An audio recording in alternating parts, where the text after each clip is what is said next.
Seorang penghulu yang diketahui bernama Pak Anas mendadak viral di media sosial, memberikan petuah yang membuat calon mempelai dan para tamu yang hadir tergelitik mendengarnya. Meski menghibur, namun wejangan sang penghulu memiliki makna dan nasihat terbaik untuk pasangan suami istri baru ini dalam membina rumah tangga.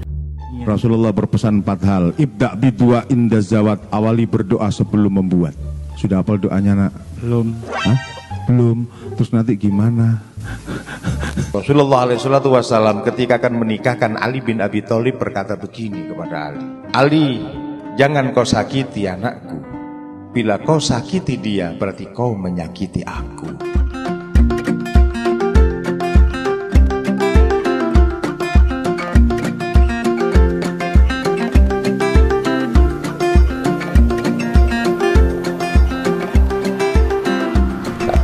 Bedanya saya belajar kok jadi mahir, akhirnya saya angkut. Apa ngilang ini? Wis seneng jeblo ini. Kan enggak ngilang-ngilang apa? Nggih. Rapian tuh, panas ini Pak. Rapian tuh, mungkin tanya aku nggak usah loyo.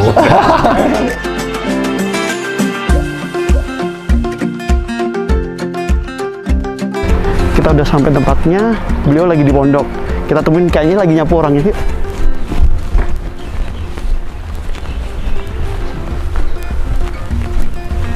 Mbak.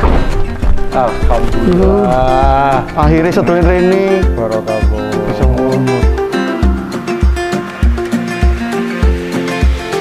Ngomong apa itu masuk di kawah itu sejak kapan coba? Kira mau mulai Saya kawah tak cerita ya. Iya.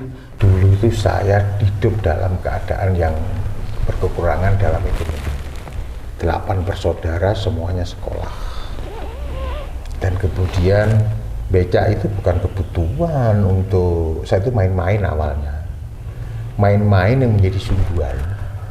Ketika di zaman tahun 94-56 itu orang main di pinggir jalan biasa, tak pinjem becaknya, saya belajar kok jadi mahir, akhirnya saya angkut penumpang. Ternyata dapat uang walau saat itu 100 rupiah, 150 rupiah zaman itu, dan ternyata bisa membantu ekonomi. Akhirnya saya lanjutkan becak. Kapan? Setelah selesai pengajian jam 9 mulai sampai jam 1. Kemudian manten anyar juga saya pagi jam 6, setengah 6 itu ke sekolahan-sekolahan. Saya kirim kacang, saya kirim kedelai 10 bungkus sana, 10 bungkus sana. Nah itu paginya saya pernah kuli bangunan. Lulus kuliah, manten anyar, anak 1, kuli bangunan saya. Sore pulang, ini perkembangan lagi. Sore pulang ke pasar Blimbing, kulak jagung. Saya jual, saya yang ngipasi, ibu yang mumboni di jalan Ciliwung, Karya Timur, rel sepur. Sampai jam 9. Kalau udah ngaji, dodolan libur. Kalau jadwal ngaji libur. Pokok ngaji itu makanan pokok, tidak boleh ditinggal. Terus kemudian jam 9 selesai, jam 9 ke tahun segitu itu sepi malah, sehingga bisa tutup jam 10 mulai becak sampai jam 1. Pulang subuh sudah di musola untuk adzan, tukang adzan adzan. Terus tiap hari begitu sambil kemudian melamar ke pegawai negeri itu. Ujian tidak lulus dan lulusnya tahun 98. Belum lama ketika saya pulang, kemudian teman-teman becak itu masih ada di sekitar Kedawung dan Ciliwung, saya berhenti dengan seragaman rokokan bersama dia. Tetap seperti itu, tapi sekarang sudah teman-teman wis padha sepuh. Artinya hidup susah saya pernah. Bekerja model apa saya lakukan? Saya semangat bekerja dan semangat bekerja. Nggak butuh penghormatan. Sementing kerja dan kerja. masuk KUA. Mas, saya setelah itu ujian lulus kuliah 95, mencoba 96 daftar belum terima PNS, 97 belum terima, 98 diterima dan menjadi guru bahasa Arab dan Al-Quran hadis di Blitar. Apa lulusan mana, Pak? S1 Bahasa Arab YIN. Oh, YIN Surabaya tuh. Sunan Ampel. Setelah 10 tahun saya menjadi guru, kemudian saya kepingin pindah ke Malang karena rumah di Malang. Nggih. Maka diterimalah saya di KUA. Di staf KUA saya belajar 2 tahun. Setelah 2 tahun saya dilantik menjadi kepala KUA tahun 2011. Oh, 2011. Langsung Lok Waru ya? Bukan. Oh, dulu sebelumnya. Kromengan dulu Kabupaten Malang. Oh, Kromengan sing daerah. Oh, nggih. Kromengan itu Pucung itu ya. Nggih. Sebelum Pucung Kelak kanan di Gunung Kawi. Ya. Nggih. Sebelum Gunung Kawi. Setelah 2 tahun di situ Gondang Legi setahun setengah. Kemudian Poncokusumo setahun. Kemudian Bujon dan Ngantang 2 kecamatan 6 bulan. 2 kecamatan Rangtus 2 bulan. 6 bulan. Definitif. Kemudian pindah ke KUA tahun 2017. 2017 bulan 7 tanggal 4. Lok Waru. Sampai hari ini. Sampai hari ini. Saya kan tak angen-angen. Nggih. Apa formula yang dibutuhkan orang kota? Itu pertama. Formula dulu. Yang kedua, saya mengkaca, ngeker teman-teman penghulu kota dulu. Oh, oke, nggih. Pakai ker dulu. Oh, bisa dari teman yang meliput atau saya sendiri yang diundang oleh tuan rumah untuk khutbah, untuk ceramahnya, teman kepala KUA lain atau penghulu yang lain yang bertugas. Saya kan memperhatikan.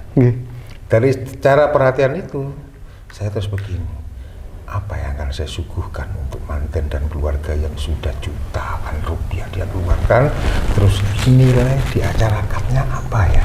Itu tak pikir. Dari situ awalnya. Oh, sekian juta, gini. Hanya penghulu datang, sudah ini tanda tangan, dang, sudah ya, tinggal mukadimah yang cukup, dinikahkan, selesai. Sudah saya mau ke sana, saya mau ke situ, saya ingin ini, saya ingin itu. Kebetulan saya tidak pernah berkata itu, walaupun saya sibuk. Saya ibarat sholat. Saya tidak boleh tergesa-gesa karena menghadapi sesuatu. Karena gitu tak? Nah, ya tetap saat itu apa ya itu lakukan sampai cukup, sampai nyaman. Jangan punya pikiran sebentar lagi kesini, sebentar lagi. Dari pikiran itulah yang menjadikan tidak bagus di saat bekerja saat itu. Apalagi dalam unsur bohong. Aduh, tambah gak bagus. Unsur bohong itu begini, nggak ada kegiatan, nggak ada kesibukan, seolah-olah sibuk, seolah-olah berkegiatan. Semakin tidak berkah, akhirnya nggak main. Pesan untuk calon manten, ikuti perintah Allah dengan ikhlas. Perintah Allah apa? Nikah itu perintah Allah. Ikhlas, sebab hukum nikah itu ada 5. Ada hukum nikah wajib. Kenapa kok wajib? Karena sudah mampu jasmaniyah, rohaniyah, material, psikososial, sosial, bahkan urusan lain daripada itu, pendidikan misalnya cukup kabeh dari rapi-rapi, maka hukumnya menjadi makruh. Sudah siap. Nah, kalau seperti itu wajib, kalau nggak rapi-rapi menjadi makruh. Ada yang sunnah, cukup semuanya. Nah, kemudian umur juga sudah, tidak kelewatan, tidak kurang, itu sunnah. Ada yang haram, itu coba-coba. Lek keriting ya apa ya, lek rambutnya dawa ya apa ya, lek lemu ya apa ya, itu coba-coba. Hukumnya menjadi haram lah. Untuk supaya tidak jatuh ke situ, dekatlah kepada para alim untuk banyak nasihat. Saya mau menikah, Pak. Semakin banyak didongakno wong alim, insya Allah semakin bagus. Saya dulu sebelum menikah itu mondok dulu sekian hari. Ya sebelumnya mondok santren, ya. Sudah enggak. Menjelang nikah, saya itu ke pondok selama 1 bulan. Menjelang nikah itu saya mondok dan puasa. Tirakat ceritanya, ngono nih barang, gak malah berarti dia disuruh mondok sini Pak ya? Mondok mriki Pak? Mengurung diri sebentar untuk banyak zikir kepada Allah, minta perlindungan Allah. Sebab jatah ganjaran besar bahkan separuh dari iman itu adalah nikah. Kan begitu. Nah, satu itu, yang kedua punyalah materi. Kalau orang bilang uripku wis nrimo ing pandum, iku jenenge wong bambong. Wong miskin pandum. Opo wis terima. Kita jaga begitu. Mengapa rukun Islam kok nomor 3 zakat?